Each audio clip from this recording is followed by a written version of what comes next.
Hello and welcome to the 2026 Championship World Rallying highlights.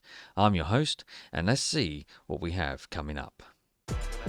Well, we start the season off right here in Sweden for round one.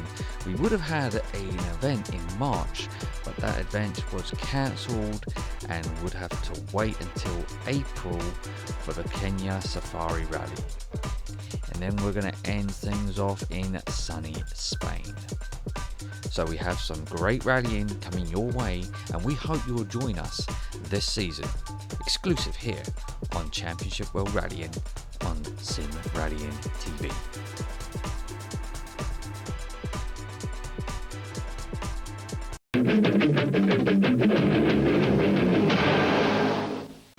Carlos Sainz was the first driver to get the stage underway, and it was challenging for him as well as the other drivers due to a lack of grip out there. We managed to talk to Didier Auriol after the stage, and he said that it was impossible to know where the lack of grip was. 1 minute you could go through a one turning okay, then the next you'll lose grip and you're off the road. And as you can see, last year's champion Sainz losing grip going into the right hand turn. Colin McRae finished second in the overall standings last year and was feeling very positive coming into this season.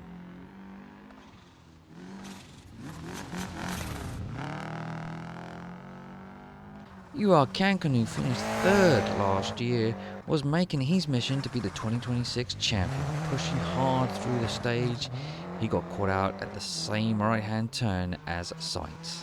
Tommy Mäkinen had a dreadful start last year. He did make up for it in the middle of the season, but it all went wrong towards the end, and he is hoping for a better season this year. McGregor was pushing hard as he was a few hundreds of seconds behind Armin Schwartz in second place as we ride on board the Subaru. 5 left short of a crest, 40.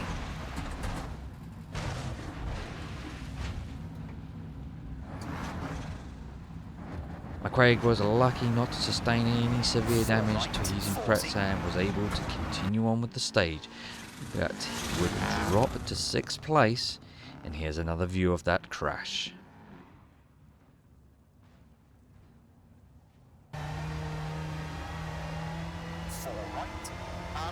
Tommy Mäkinen was fighting hard just to keep in the top 3, but soon enough he would have a similar crash to Colin McCraig. It might have not been as bad as Collins, but it was enough to drop him out of the top 3.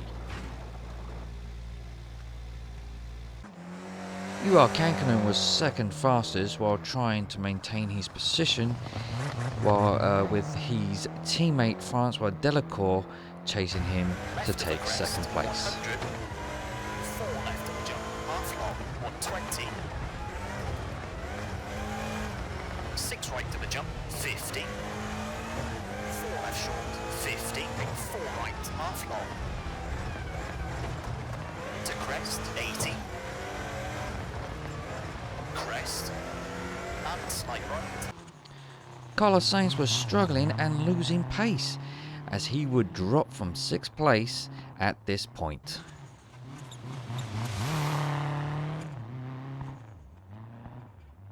Hacia derecha 6, hacia izquierda 5, 80,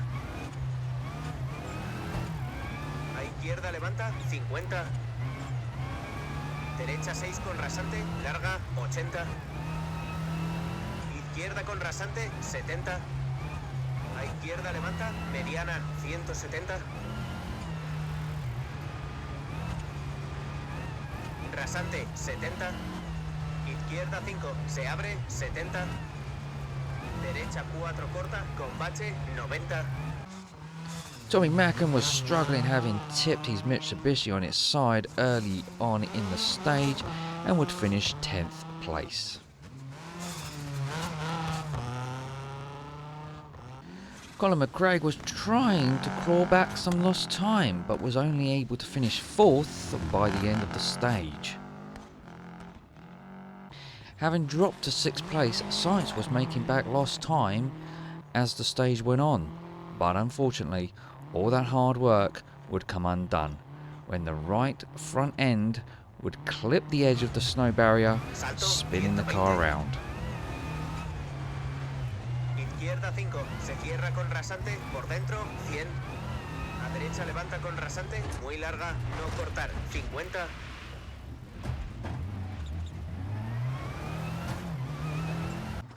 It was all going well for Kankkunen, as he was maintaining second place and catching Armin Schwartz. We caught up with UR Kankkunen and he said, "There was a rock covered in snow and I caught it, and it rolled me over. There was nothing I could do, it's just one of those things, unfortunately." Well, that allowed Delacour to take second place and Kankkunen to finish third at the end of the night. Francois Delacour was looking to take first place from Armin Schwartz, but would end up catching a snow ditch and rolling his Ford Escort. And that was enough for him to have missed out on taking first place. Richard Burns had a good drive but almost lost control of his Mitsubishi. Luckily, managed to keep it on the road but was only able to finish 5th overall for the night. Armin Schwartz was quickest driver of the stage, having finished 8th on this stage last year. He would be very happy with the result.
Day 2 and UR Kankkunen was on a full charge.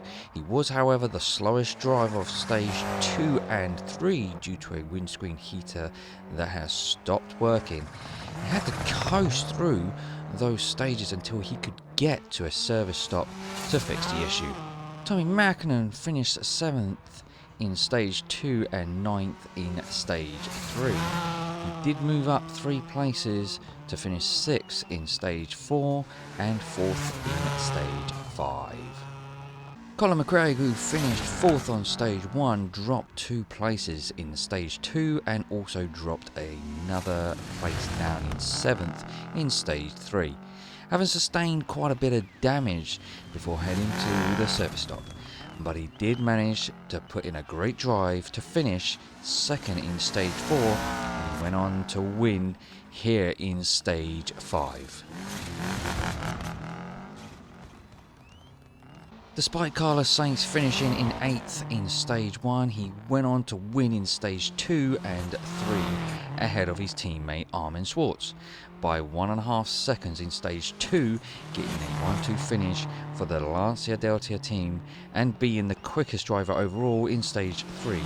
Going into stage 4, Sainz made a couple of adjustments to the camber and the anti-roll bar, but that would turn out disastrous for him, and he ended up finishing 9th by the end of the stage as well as stage 5. Kankkunen put stages 2 and 3 behind him to win stage 4 with a great drive. He was 3 seconds faster than McRae and finished 3rd fastest in stage 5.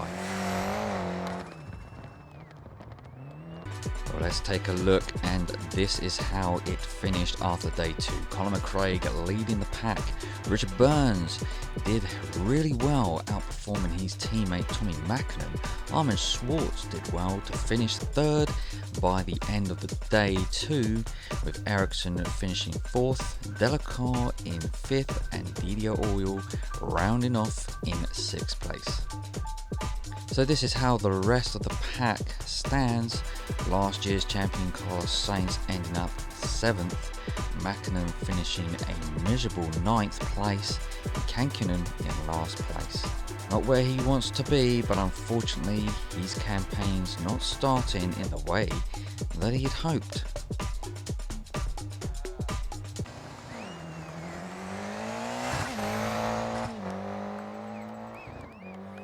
Day 3, and on the final stage of the event, Kankkunen took 4th place in stage 6 and fell off the pace in stage 7, finishing 8th. He did, however, manage to take a 4th place in stage 8.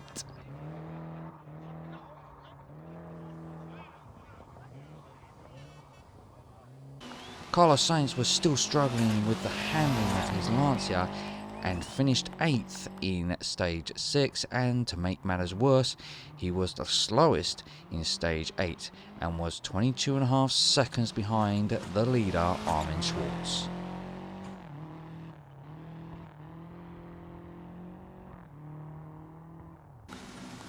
McCraig, having a dreadful time on stage 6, finishing 10th, decided to keep with the worn tyres after the service stop to try and make back some lost time.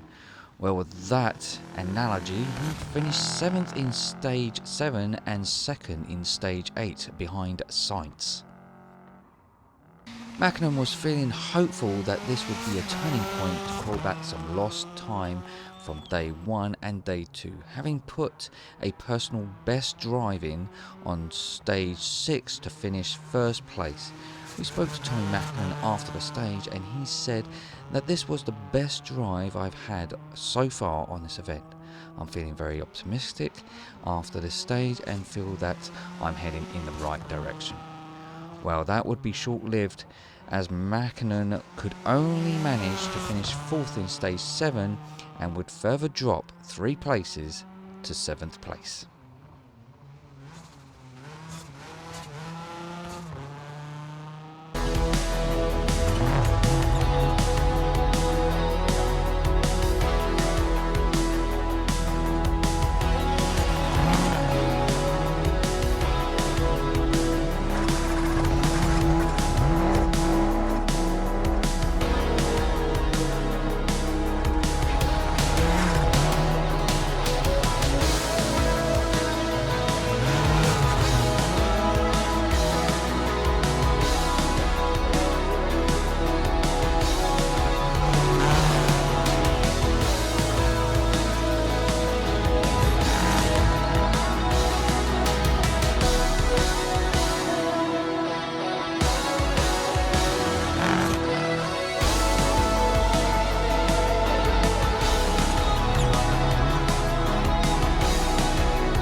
Despite Carlos Sainz having handling issues and running off the road at times, he did record the 7th fastest time at the end of the last stage.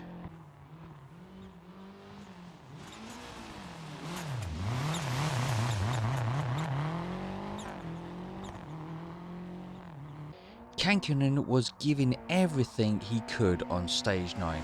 After having 2 dreadful stages in day 2, he recorded the fastest time of the last stage with a 12-minute 45-second dead, ahead of Armin Schwarz, who would finish 2nd with a 13 minutes and 4.7 seconds.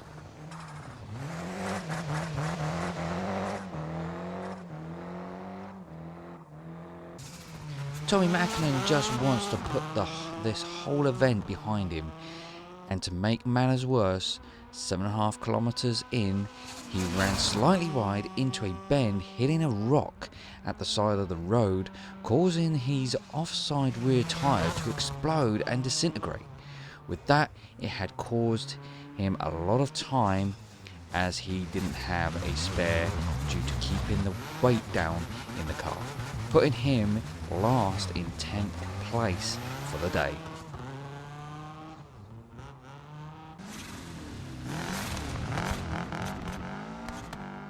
Colin McRae, having finished second in stage 8, was losing a bit of pace during the last day of the stage.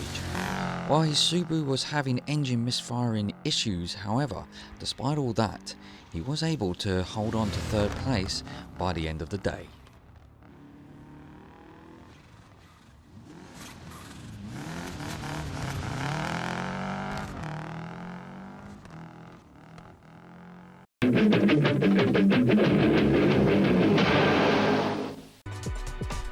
After the final day, Colin McRae was the overall winner of the event. Kenneth Eriksson would be absolutely thrilled, finishing in second place behind McRae. Richard Burns, who finished day 2 in second place, dropped 1 place to third overall. And Didier Oil put in some fast times in the last stages of day 3 to move up 2 places to finish 4th. Francois Delacour remained in 5th place, so made no improvement during the third and final day. Science could only manage to move up 1 place to 6th from 7th place after day 2. Rest of the field looks like this. Armin Schwartz didn't have a great third day as he dropped to 7th overall from 3rd place after day 2. Tommy Mackinnon taking 8th place. Colin McRae's teammate Pierre Oliati in 9th, and a dreadful start to his campaign for Kankkunen as he remains in 10th place. Juha Kankkunen will be hoping for a much improvement when we head to Kenya. Well, that's all from us, and we hope you enjoyed today's highlights from Sweden, and we will see you in April for the Safari Rally in Kenya. But for now, we say goodbye. Like and subscribe to follow all the action from the Championship World Rallying here on Sim Rallying TV. We'll see you soon.